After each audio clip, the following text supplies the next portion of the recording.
Hello guys, Sue Jerry speaking. Welcome to Bedtime Stories, episode number 148. Let me check what episode we're on. Yeah, 148. Yeah. And today I read you a little going book about the White House. Now, before we begin reading this book, let me tell you a brief story about going to Arlington, D.C. I've been to Arlington to go to the News Hour headquarters. And after that, I went to this new Washington, D.C., not to go to the White House, but to go to, let's say, a place to go because the White House is home for the President of the United States live. But I've been to the many other places to go in Washington, D.C., the Pentagon Center and things like that. Yeah, which is good enough, but that's just me. So let's just read this book now. So we got, shall we? So we got Mo Golden book about the White House, written by Jan Arena, illustrated by Vinia Garfutorio. I haven't announced his last name. But anyway, there's the book cover, and here we go. Just read the book right here. And the editors would like to thank Dr. Curtis Stanberg, okay? Senior Vice President of Educational Resources and the staff of the David M. Rubenstein have announced it, National Center of White House History, White House Historical Association for the Associations of publishing this book. Now, I got this for several reasons on Mother's Day weekend. So I decided to get this along with Jimmy Neutron Boy Genius one. So there you go. A Golden Book release, copyright 2019 by Jennifer Arena, text, something like that. Cover art and embarrassing illustration, copyright 2019 by Vinia Cover for our reserve. Used by permission and things like that. But anyway, the comments, correlation number. But anyway, okay, it's seen here. The White House is just like, okay, that makes more sense anyway. But, you know, that's just me. Next page. Anyway. The White House is the president's home. Anyway. It's probably not like most houses you know. It has 132 rooms, 45 bathrooms, and 28 fireplaces. Wow, okay. If you watch this, Morgan, you keep reading it so fun, like, yeah, you saw Morgan reading it last Monday, but then you don't see it. But anyway, 8 staircases, 3 elevators. Okay, that makes more sense. Anyway, a tennis court. Oh wow, okay. Basketball court. Wow, okay. A movie theater. Oh wow, okay. And a swimming pool. Okay. Makes more sense. Anyway, so a lot of it anyway from the Washington D.C. course, and to make sense, I was a huge fan of other things besides the entertainment, which is politics and other things, but not a huge fan of the former president for the 45th president, which is Donald Trump. That is, unfortunately. Anyway, next page. Anyway. In 1789, the United States of America was a young country, okay? Our first president, George Washington, which I assume he was a good president back then, you know? Lived in New York City. Wow, okay. But at that time, a new capital was being planned, okay? It will be called Washington, D.C., which, by the way, I've been there once. That was it. Congress voted to build a house for the president there. Excuse me. Okay, anyway. A contest was held to find good designs for the president's home. Okay. People from all over were invited to send in their ideas. Okay. President Washington chose to win design, okay, by the Irish American man named James Halban, okay. Washington also chose the site of the new building, okay? And even marked where the walls would stand, okay? Construction began. There was no time to waste. The new house would have been ready to be for the second president by December 1st, 1800, 8 years away. Wow. This is a year after George Washington has passed away. So I'm very going that George, you know. You know, Mr. Washington would have been proud of this White House, you know. That's just me. Next page. Anyway. But on the day the President John Adams moved in, the house wasn't finished. The plaster on the walls was still wet. Yeah. Anyway, building supplies sat on the lawn, and where the grand staircase should have been there. Excuse me. There's a big hole. Wow, okay. Fresh whitewash colored with the outside of the building. Although it was known as the President's house, people soon started calling it the White House. Okay, makes sense. Former President Washington, and why did they even bother? Jesus, messing up the president's own White House. So disbelief. It was Washington's own home. Jeez.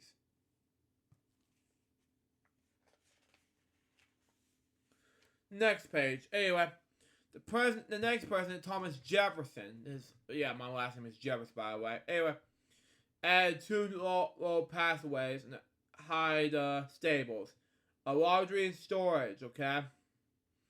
He also installed water closets. Okay, which was early toilets. Okay. Jefferson opened the White House to the public and hosted 4th of July parties. Okay. He believed it wasn't only the president's house, it was a people's house. Okay. Thomas Jefferson, you made a good point. You make sense to everybody. So, it was 1800s when it happened. 1810s or 1820s. I don't know if this first happened. Let me know in the comments. Next page. Anyway. Oh, it's 1810s. Okay. In 1814, when America was at war. Wow. Okay. With Britain. Now, I was a huge fan of Britain people. And then Kane's watches. Now, I felt worried for Kane at this point. And for America. I felt worried for my friends at Britain. America. You know, that's just me, you know. British troops invaded Washington. Jeez. Stop. They set fire to several buildings in the Capitol. Jeez. President Madison, who was in a nearby battlefield with his wife Dolly, he warned her to be ready to leave quickly. As the British troops neared, Dolly fled. Yeah. But she made sure the important items, including a large painting of George Washington, were taken the wagon to safety. British soldiers marched up in the center of the White House. A blast. Nope. Not happening. A thunderstorm helped put out the flames, but the outside walls were scorched. Everything inside was gone. Oh boy. Yep. I felt worried for the White House. I'm an American. I've become American since day one. I was born in the mid-90s, and the Britons should be ashamed of yourself. And sorry, Kane, if you're watching this. And boy, this is from the 1810s. You know.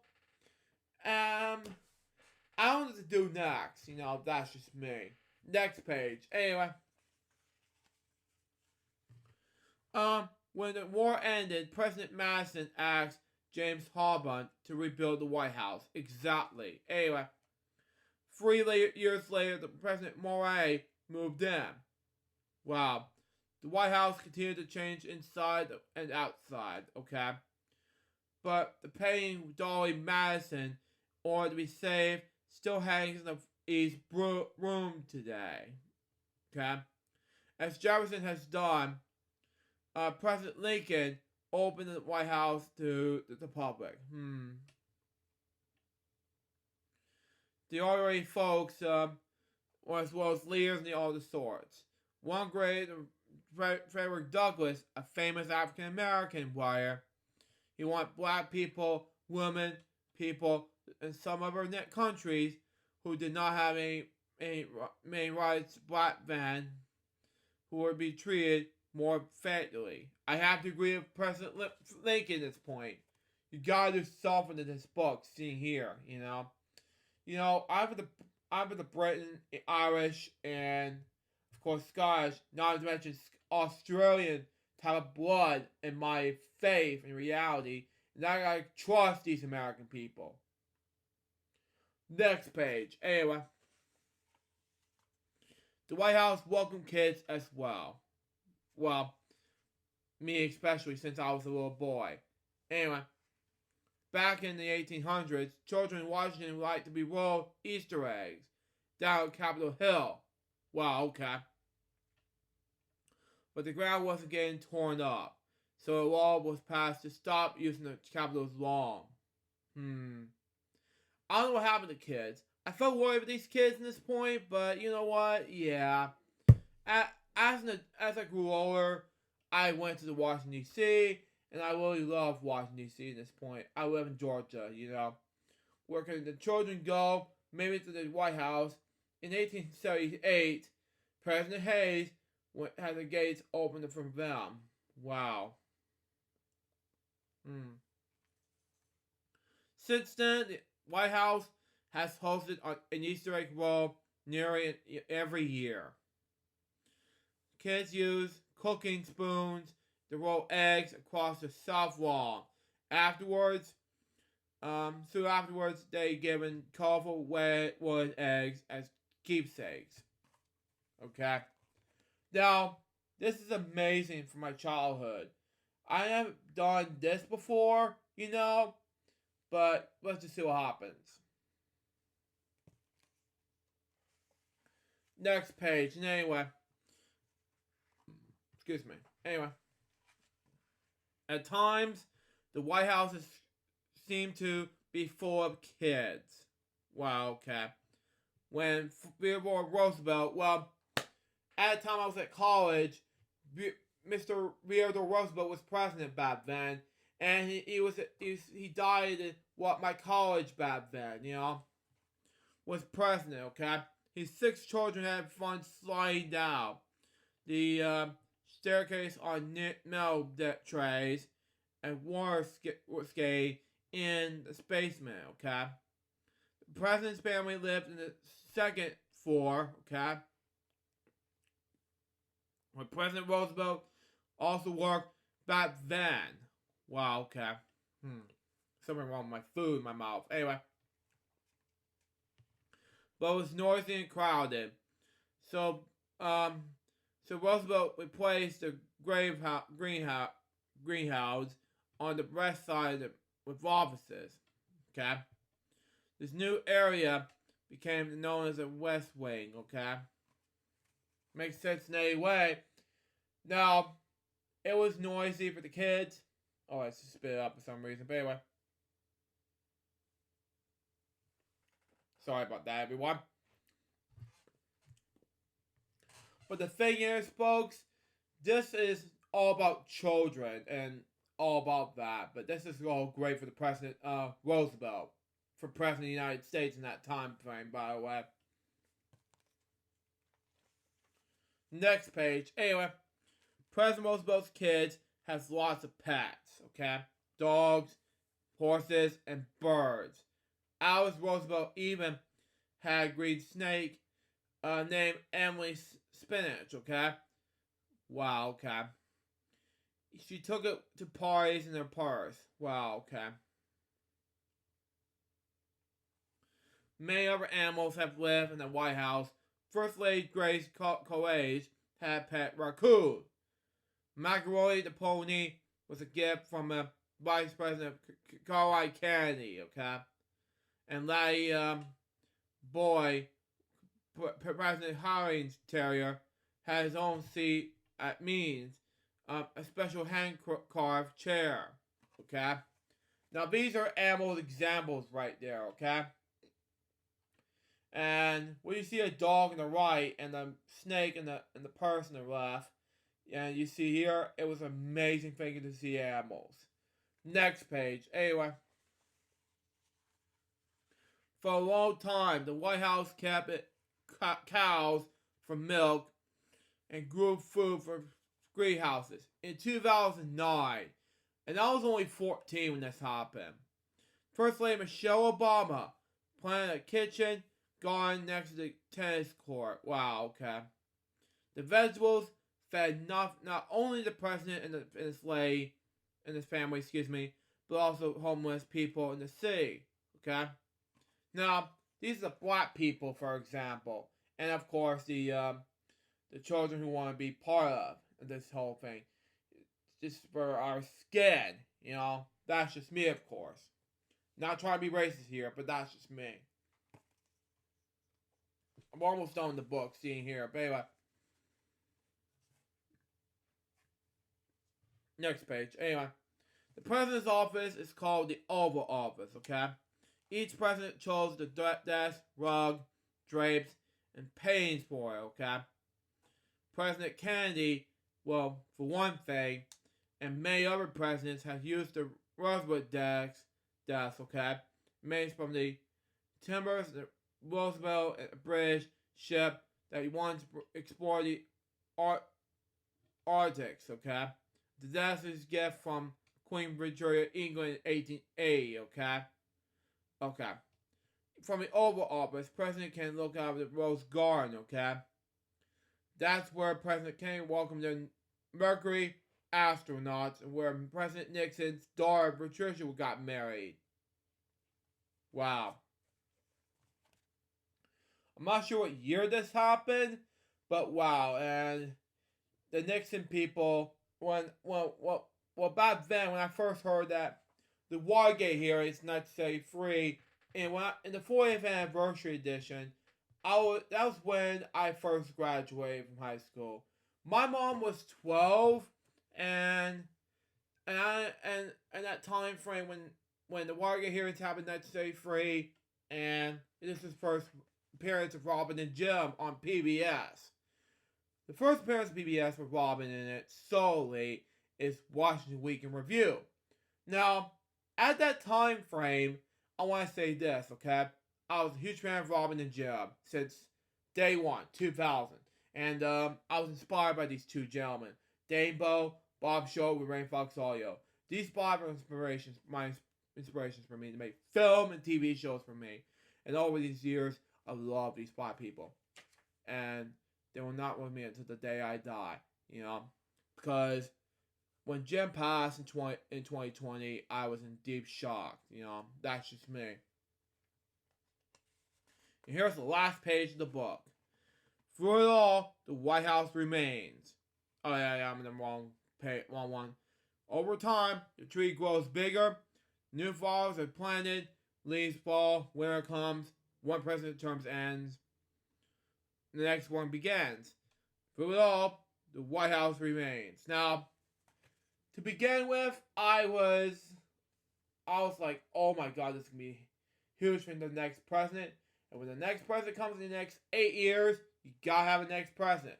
And if you fail in the next, after the 4 years remains, same thing happens, So that was my little golden book about the White House. What did I think about this book? It was amazing to begin with, about the President of the United States, So, to people who ask me, no politics in this entertainment world, I just want to respect your opinions on the whole no politics thing because and some people hated politics, because at the time, I was a huge fan of Robin and Jim. As I said earlier parts in the video, Robin and Jim to me is inspiration to me, to make films, TV shows, and I don't vote for a president like Jim did, because at the time like this, I don't really care about voting for the president of the United States. According to the biography on Wikipedia, as for election days only, Jim decided not to vote for a president of the United States, and I have for 1-1, and I have to agree with Jim later on this one. So there you go. So that's what I've been doing for the past 25 years as a technician. Well, nearly 25. It's going to be 25 next year. And over 15 years as a filmmaker. And it's going to be 16 sometime next month. And become a technician. And Elvis Corp over 15 years ago. But anyway, that's just me. That was the Bedtime Stories. Episode number 148. Hope you enjoy it. Stay tuned for the next one. It's going to be another one of those books. Coming up next, like say around 3 p.m. Eastern Standard Time, there will be a brand new episode of Fridays through James 25, episode number 367.